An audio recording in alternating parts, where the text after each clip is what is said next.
Welcome to Seat at the Table, where we believe technical skills will get you in the room, but your soft skills and business acumen will earn you a seat at the table. My name is Jarek Beeson, and I am the host.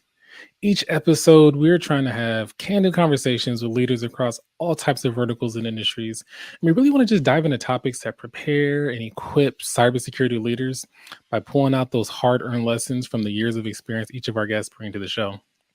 Today, we're going to talk about security conversations that matter. We'll break down the different audiences and what actually matters to them.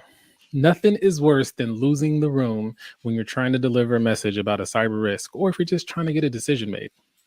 Today, we have Dmitriy Sokolovskiy here to help make sure all of you out there that are listening know what matters to your audience so you don't have to experience the uncomfortable feeling of losing the room or the attention of your audience. Dmitry, welcome to the show. Jarek, thank you. Thanks for having me. Happy to have you, man. You mind giving the listeners in the audience a little bit of information about you? Sure. I'm currently the CISO and the CSO at Avid Technology. As a CISO, I'm responsible for corporate enterprise security. And as the CSO, I'm responsible for both making sure our products have necessary security features for our customers to incorporate them into their security programs, as well as making sure that the products themselves are developed securely, so we don't end up being, no names. Avid Technology is a company that makes both software and hardware integrated solutions for high-end audio and video processing, storage, management, and so on. You can see some of the examples here behind me of the components that we use. And the examples of the tooling and everything else that we use, you see all around you, from Super Bowls to Olympics, live shows, news broadcasts, movies, live music shows. We have 1 Grammy, 2 Oscars, and 20 Emmy Awards to our name just for technical achievements in this industry. I'm very, very excited to work for this company and help the creators all around the world make things that are so awesome to see and watch and listen to. That's awesome, man. And you probably won the award for best background of anybody that we've had on this show. I have to have it. If I work for Avid and I don't have something that looks good, I'm going to get in trouble in the house. So I've been here at Avid for about 4 years now. And prior to Avid, I spent 11 years working for one of the leading cybersecurity vendors in identity space, running the professional services organization in the Americas, being part of some of the largest breaches in the world history, remediation, not the breaches themselves, remediation activities afterwards. Both some that made the news and some that didn't. And before that, about 10 or so years all over IT, from consulting to data center operations, NOC, SOC, you name it. So, minor pitch for SANS. We're on a SANS live stream. About 10 years ago, give or take a few, I actually met Dmitry at a SANS conference. And he sat behind me. He was the professional services manager or something along those lines for a leading identity company. And one thing led to another. 10 years later, we're connected back in front of hundreds, thousands, however many people decide to watch this and put themselves through the pain of hearing my voice for an extended period of time. And that is one of the things that SANS is going to get you. You're going to get some great connections and some great relationships, people that care about their career because they're clearly investing in themselves. And you never know where it's going to take you. Unplanned pitch, but I have to throw it out there given the way we met. It was just really fortuitous and culminating on this conversation. Absolutely. All right. So like we said, we're going to talk about security conversations that matter and what matters to different audiences you interact with in the role as a CISO is really paramount in how well you're able to influence your stakeholders. And when you and I discussed, we talked about there being 4 different stakeholders and they all have different agendas. So what matters to them will vary. I'd like to just jump right in, touch upon each one of those types of stakeholders and see what matters to them. Sound good? Absolutely. Let's do it. All right, let's start with vendors. Being a former vendor, you and I both, we understand the value that vendors can have in a security ecosystem. But when it comes to vendors and you actually benefiting from what they have to offer, what matters most to them? So I think it's been changing. It's been evolving over the years. Since the time when we met, things have gone from just make a sale in many places when the industry was evolving around us to better understanding what it takes to be successful. And so now we're starting getting into various KPI level assessments, AIRs, subscription, all that stuff. When you think about it in a nutshell, those things are a result of more fundamental building blocks. And those building blocks are things like trust, like ongoing relationship management. And if you do those things well, then AIR and subscriptions and all that stuff will follow. Now, that's what I think is important to vendors, but I'm not sure that they understand that that's what important to vendors. They're starting to understand the AIR and subscriptions, but there's still some lag for many of them in tying those to the fundamental building blocks I mentioned.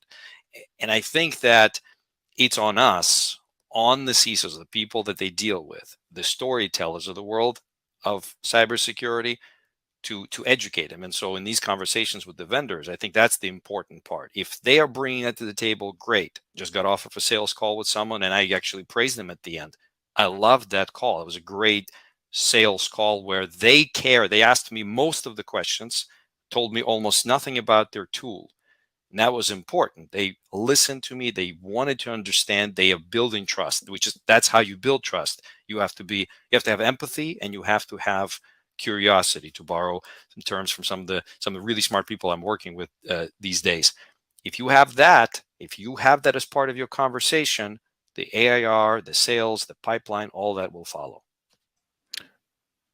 So whose role is it, or whose job is it to bring the empathy and curiosity? Is it our job as we interact with the vendors, or is it their job? I think it's their job to bring it, but evidently not all of them know that. And so I think right now we're at this breaking point where I think it's on us, on these podcasts, on you, on me, on all of us, the leaders in InfoSec, to relay that back to them, to educate them. I've seen some posts about from cybersecurity professionals bashing sales industry, bashing salespeople, just bashing. And I understand it. I understand the emotion. I understand the emotions behind the 30 messages and videos and phone and whatever else you get, all the cold calling. I get that. But just like with your kids, you can, well, okay, you shouldn't be slapping them, but I can see that being an immediate wanting reaction, like, don't stop that. But that's not what's gonna do it. Just telling people to stop isn't what's gonna fix the problem. You have to explain, you have to educate, you have to empathize. So I guess in many ways we have to bring the empathy to the conversation first. Listen, guys, we get it. You got a number to meet. We totally understand. But look, there is a better way. Let us show you. And I think it's on us. I can't see the comments right now, but I have to imagine the comments are not agreeing with what you're saying right now, right? So to your point, people all over are getting just hounded by vendors. And it sounds like what you're saying, and I don't disagree with you, is we have a role in educating them, and we have a role of helping lead them to the point that we need them to be so that we can extract the value out of what they're bringing to the table. Completely agree with that. My main concern with that approach is I ain't got no time for that. Like, I'm busy with all the other things that I have to do. I need a vendor that comes and understands that already.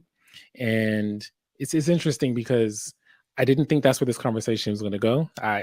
I can understand why if someone doesn't educate them, then we're just going to have this problem 5 years from now. So in many ways, the security leaders of tomorrow are going to stand on the shoulders of the scrutiny and the challenges that we overcame with the vendors of today, is what I think I'm hearing. Absolutely. So look, we are, with all the things that are happening in the world today, I firmly believe we're in a world where fifth generation warfare is ongoing. Generation of information warfare, misconception, cyber attacks. That's the primary warfare method today. Our job is on the bleeding edge of national security, and the understanding of that is starting to dawn on people. The vendors have a massive role to play in this. There's no getting around it. We can't do our job with just the people and the processes. It's I guess doable, but that's going to be incredibly difficult. We have to have the technology. Right. Vendors are going to be a stepping block into that. So you know what? You're right. All the things you said are correct. But the answer to that isn't, let's just slog through some more of that for the next 10, 15 years. The answer has to be, if we understand it, we have to teach it. That's what SANS is about. Yeah. If we understand it, we have to teach it. In fact, SANS is learning itself over the years what they need to teach. I mean, even the curriculum has evolved. So if we are sitting here talking about this, and this is kind of, okay, I can see the underlying or overlaying structure here. And if we get it, then any moment we spend not educating this primary component to our vendors, I mean, any moment we spend with them that we don't do this is a wasted moment, because it negatively impacts our primary function, our primary role. Yeah, no, I get that. I agree with you. That makes a lot of sense. And to just wrap this one piece of the conversation up, vendors are necessary for our survival. And if we're not getting what we want out of them now, it's on us to get what we want out of them. And if that requires us to lead them and educate them and show them, then so be it. So let's talk about the board. The board is a topic that we hear talked about all the time. There are a ton of articles, research that state cybersecurity is now a board topic or board agenda item. So now that leaders have the opportunity to interface with the board, what actually matters to the board? So again, that's probably very similar to the vendors. There are things that matter to them and things that I think we should help them understand and correlate to the things that matter to them. So what matters to the board? Boards have fiduciary responsibility. Well, we're talking about public boards, but even private boards in many ways, to protect the value and protect generation of the value, right? So it's money, making money, revenue. They're also interested in making sure the money is spent well. The value of the company would decrease if the investments are not smart. And finally, and really as a translation of the first two, compliance, because not meeting compliance requirements, whether they're regulatory or contractual or even internal, they will impact the one or the two. So that's the priority for the board. And this is where all boards start with, or should start with. Sarbanes-Oxley's Act of 2012 made it a requirement for the boards to have financial expertise, ability to understand finances, right? So we wouldn't end up with another WorldCom or whatever else, Anderson, right? All those things. So that was an amazing, huge, massive positive impact on all corporate governance. But I don't think it went far enough in figuring out the root cause of that. It wasn't the fact that they didn't have financial expertise per se, although that was sort of a small side piece. It was the fact that the risk assessment, risk management, risk understanding wasn't a primary requirement for the board. And I think that's what's changing now. The boards are starting to get that. The boards are starting to get. I had one of the board members in one of the panels actually ask us CISOs, what should they be asking? And the answer was, you should ask your executives, what is our risk? How are we quantifying, qualifying, calculating our risk? What is it? Where is it? And what are we doing to mitigate it? That's it. That should be the job of the board across the board, no pun intended. And I don't see that happening in a lot of the boards today, not yet.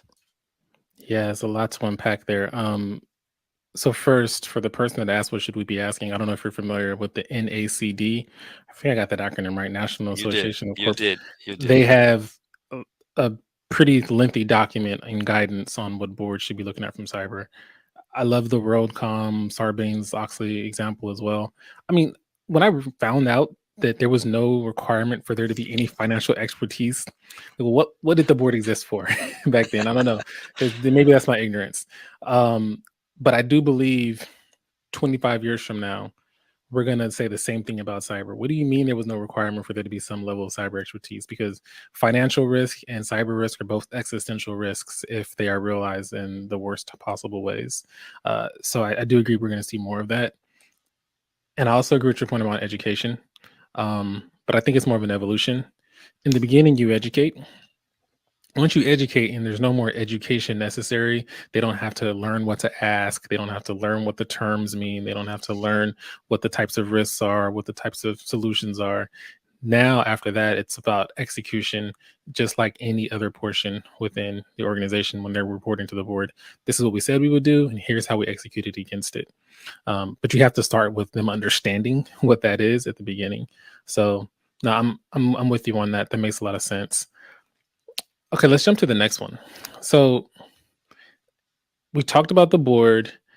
I want to talk about the executive team. And oftentimes I always hear the terms get conflated, and people say board and executive communications. But they're two different types of communications, because the board provides oversight of risk while the executive team is managing that risk. So keeping that in mind, what matters to the CEO and his executive team?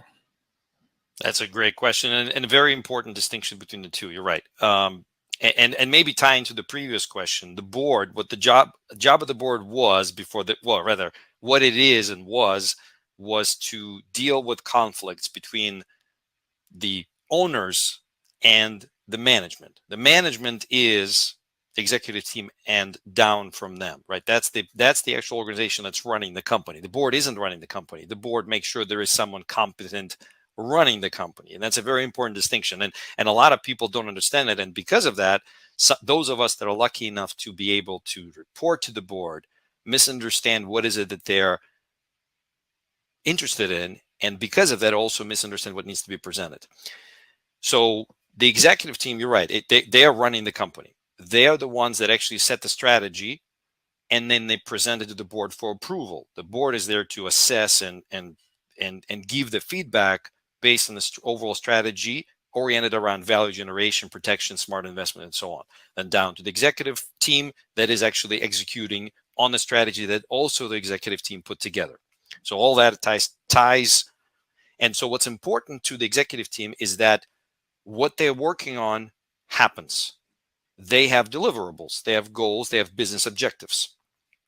They have a strategy to implement. So to them, it's less about risk as a thing.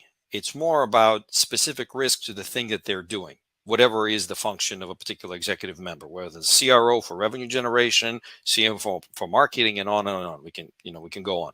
And the CEO is the final arbiter of that. And maybe I'm wrong in this realization. I'm still sort of processing it, but I think the CEO is only there to make decisions, to execute on the strategy and approaches brought up by everyone else. The higher you are as a manager, the more decisions you make, and almost less making you actually have to do. And again, that's even separation right within the E team, right? The CEO, him or herself, versus the rest of the E team, even they, between them two, have slightly different concentration of what needs to happen or what they're worried about. And you have to keep that in mind when you are building your security program. For every one of the C-level personnel, what they are interested in will be different, because they're worried you're going to throw a brick into their window. They're worried that that you will pump the brakes on the biggest thing that's coming out and their yearly goal depends on. And of course, security being the ministry of no, that's the first thing. Don't mess with our stuff, because we got to report to the CEO and we got to report to the board. Yeah. First, I want to start off with something that you had said earlier, because it reminded me of something that I always tell people when I was in consulting, and an executive would have to go and communicate with the board for the first time. And I would tell them, hey, no pressure, but you're actually auditioning for your job the first couple times you go, because the board won't directly fire you, but the board's responsibility is making sure that the right people are in the right positions to manage risk. And they will put pressure on the CEO to fire you if they don't feel as if this is the right person. So they need to understand what you're saying. They can't be confused by what you're saying. It needs to be crystal clear. And then to your point around the CEO, I kind of view the CEO as the ultimately accountable person for risk. Doesn't matter what the risk is: financial, reputational, strategic, and of course cyber fits into that bucket. And he delegates financial risk to the CFO, he delegates legal risk to the chief legal officer. But most of the time, if it's something outside of the risk appetite, then he makes the final decision, or executive committee combines to make the final decision.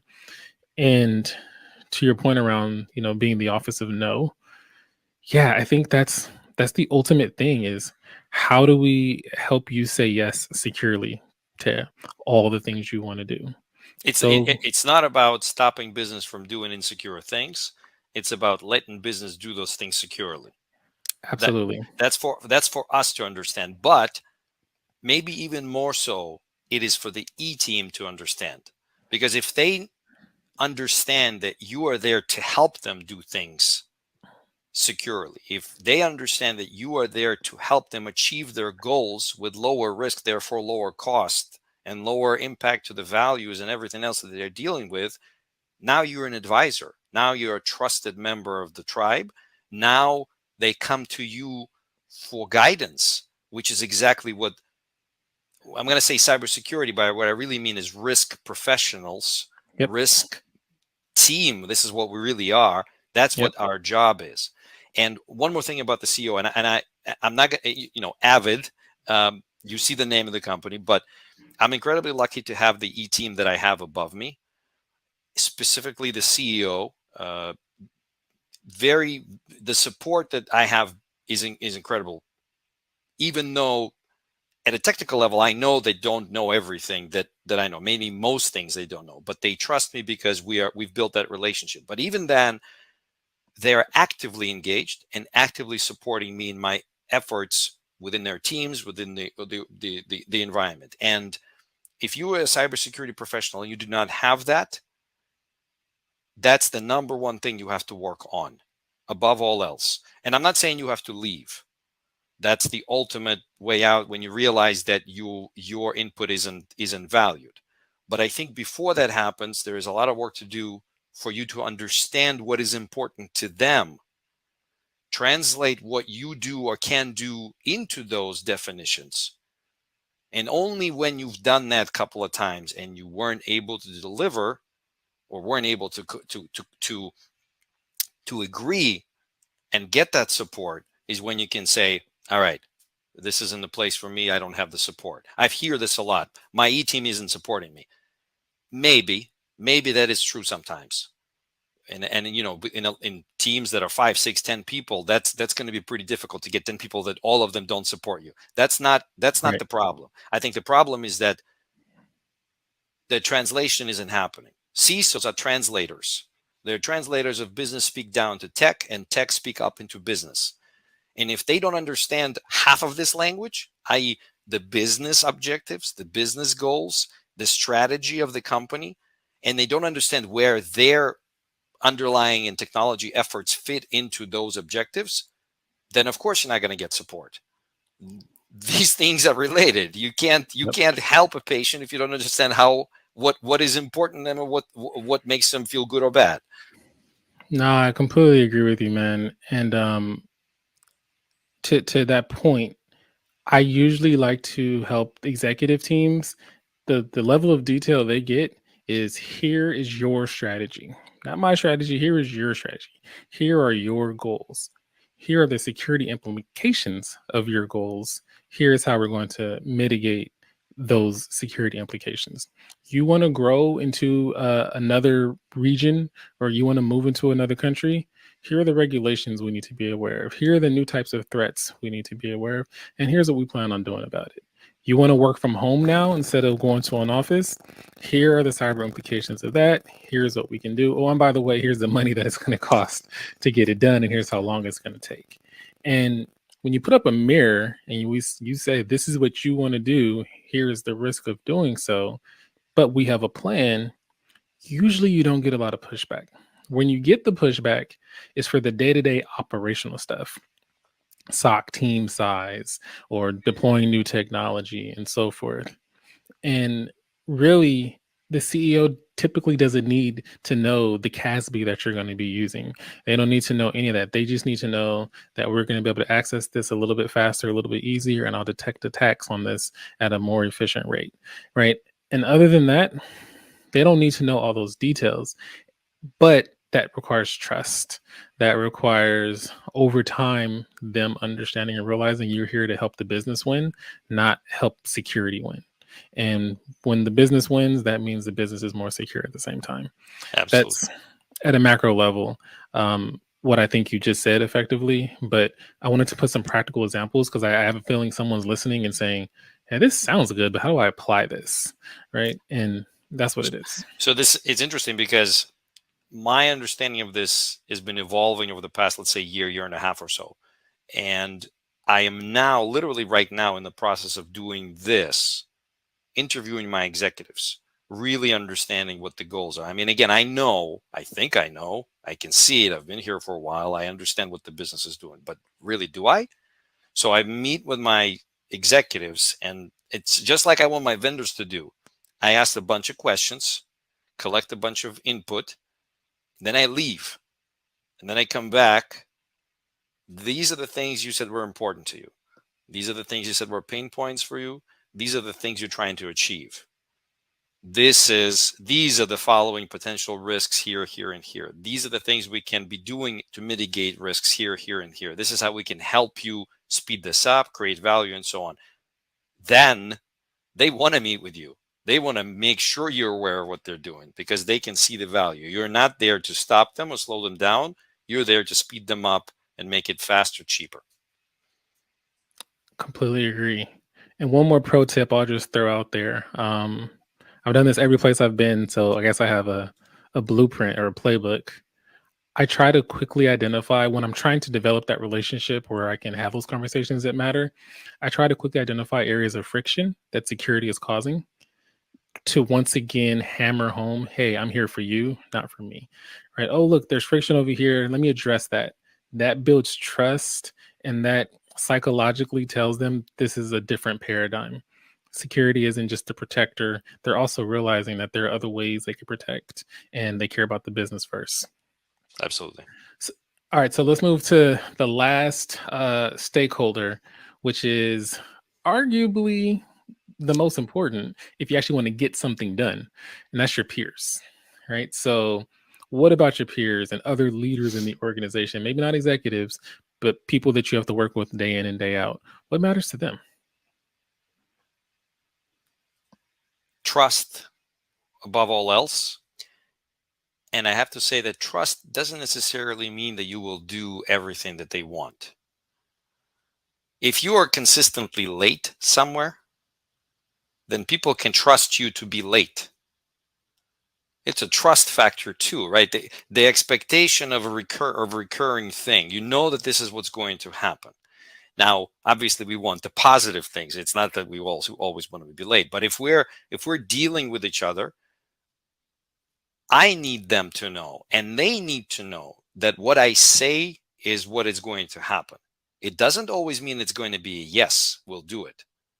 But if I said it's a yes, it's going to happen. And if I'm saying a no, whatever the no may be, I am explaining why they trust my decisions, even if they're technically negative for them. Now, of course, now this is where the CISO storyteller and the CISO therapist and the CISO, I don't know whatever else you want to say, neuro linguistic programmer comes in.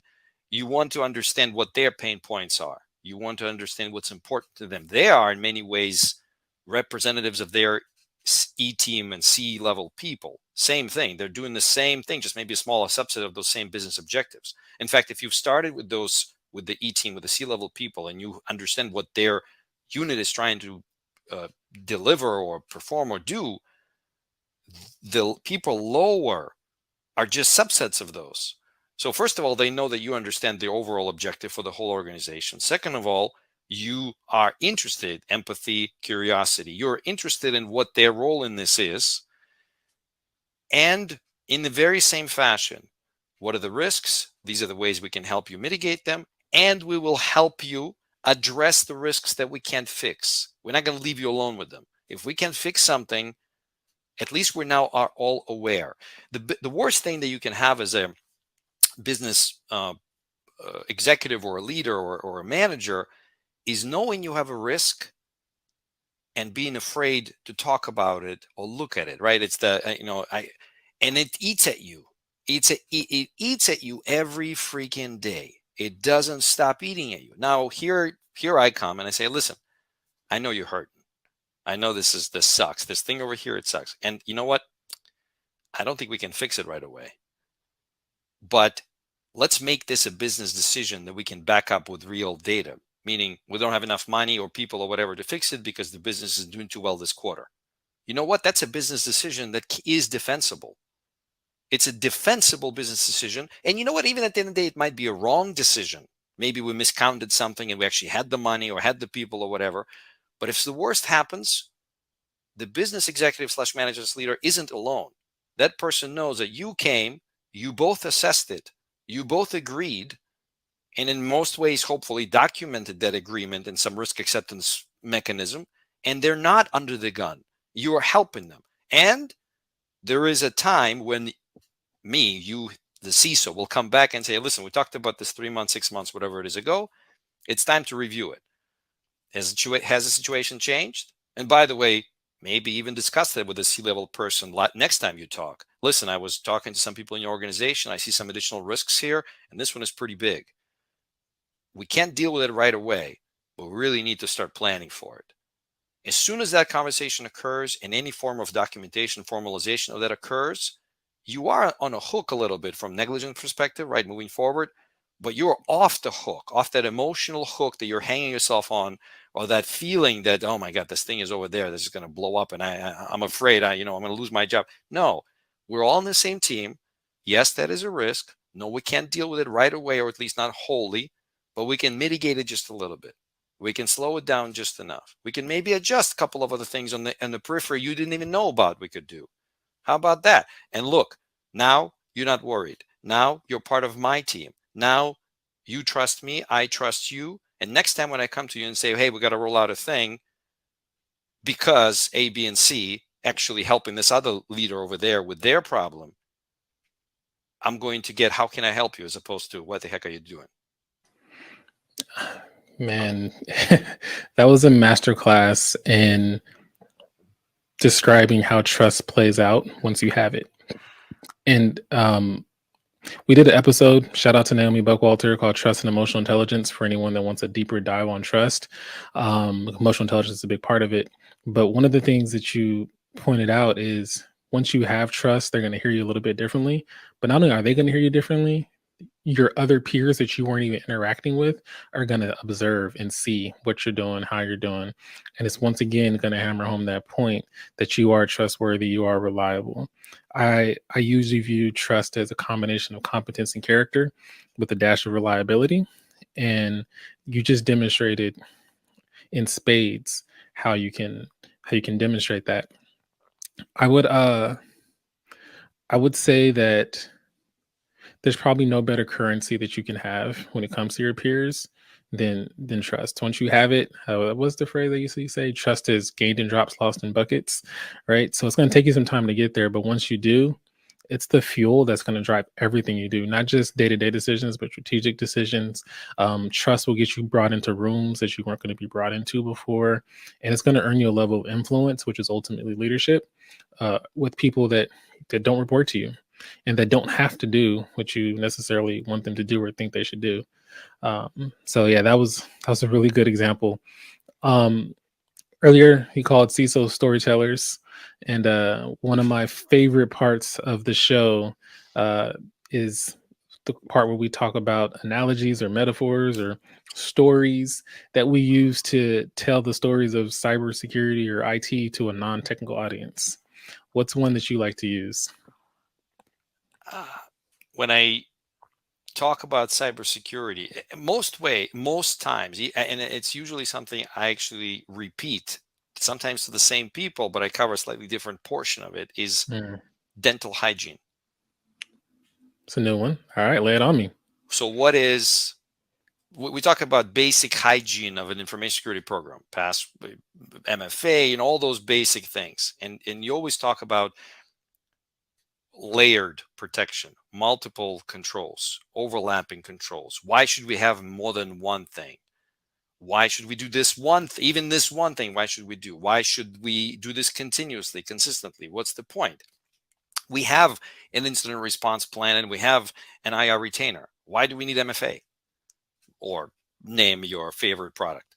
And this is where I bring the dental hygiene. Well, We could go to the dentist and pull the tooth out every time, or you can just brush your teeth on a daily basis, or you can floss.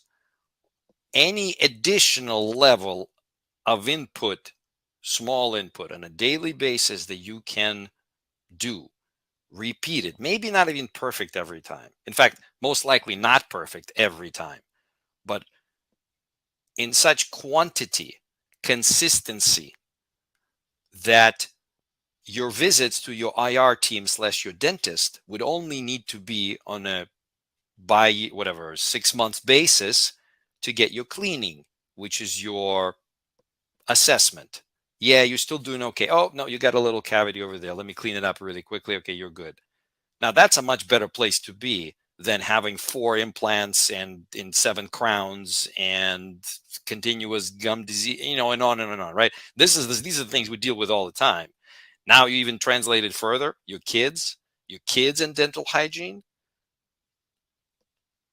It's kind of the same conversation. How can you get them to clean their teeth? Can you make the bubble gum taste good? Bubble gum, the toothpaste taste good? Can you have a buzzing toothbrush with some pictures?